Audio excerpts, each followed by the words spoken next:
Hello everyone, আমি makeup artist রিপিকা। আমি চলে এসেছি তোমাদের সাথে আরও একটি মেকআপ ব্লগ শেয়ার করতে। এটা ছিল 28 নভেম্বরের কাজ, আমার সেম লোকেশনেই ছিল। হ্যাঁ, তোমরা জিজ্ঞেস করতে পারো এতটা দেরি করে কেন ব্লগগুলো ছাড়ছি, বাট আমার শরীর মিডিলে খুব খারাপ ছিল, তার জন্য ছাড়তে পারিনি। যাওয়ার সময় আমার এই সানসেটটা খুব ভালো লাগছিল, তাই আমি এটা ক্যাপচার করে নিয়েছিলাম। সেদিন আমরা টাইম মতো পৌঁছে গিয়েছিলাম।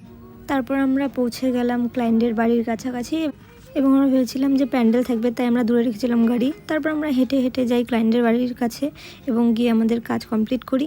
আমি বিফোরটা নিতে পারিনি, আফটারের লুকগুলো তোমরা দেখো এবং তোমার লুকগুলো দেখে অবশ্যই জানিও তোমাদের কেমন লাগলো। এরপর আমার আরও একটি ক্লায়েন্ট ছিল, সেই জন্য আমরা একটু তাড়াতাড়ি করছিলাম। ওখান থেকে আমাদের আসতেও আরও অনেক টাইম লাগতো, সেই জন্য। আর আমি এটাই বলছিলাম যে আমরা অনেক দূর এসেছিলাম, তো আমাদের তাড়াতাড়ি যেতে হবে। আরও আমার বাড়িতেও আরেকটি ক্লায়েন্ট আছে, তো আমার সেখানেও সাজানোর আছে, সেই জন্য ও খুব স্পিডে গাড়ি চালাচ্ছিল আর আমি পেছনে বসে বসে বলছিলাম যে লোকেশন সার্ভিস ঠিক যতটা তোমরা সহজ মনে করো ততটা সহজ নয়।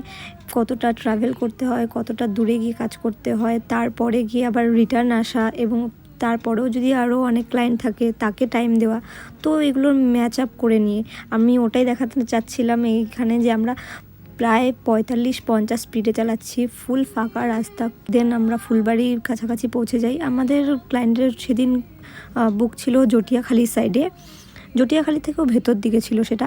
তারপর আমি চলে আসি। তারপর আমার একটা ক্লায়েন্ট ছিল, আমার ফ্রেন্ড ক্লায়েন্ট, যেহেতু ক্লায়েন্ট হয় তো আমার ক্লায়েন্টকে সেম টাইম দেওয়া উচিত, সেই জন্য আমি তাড়াহুড়ো করছিলাম। তোমরা অবশ্যই জানিও তোমাদের ভিডিওটি কেমন লাগলো, লাস্ট লুকটি তোমাদের কেমন লাগলো অবশ্যই জানিও, এবং ভিডিওটি ভালো লাগলে অবশ্যই লাইক কমেন্ট শেয়ার করে দিও। বাই।